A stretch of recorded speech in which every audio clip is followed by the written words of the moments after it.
Yep, y'all guessed it. 62 T-Bird project coming along great. Today just got in our, putting in our sound system equipment with our navigation and backup camera, assisted by Seth. We are retrofitting currently going on.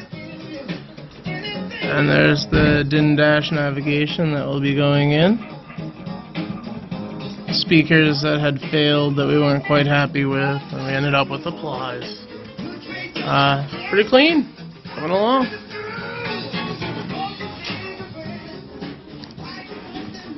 She's the last of the V8s.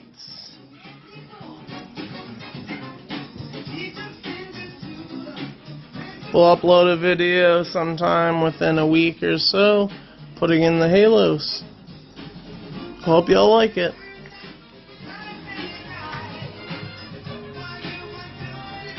T-Bird out.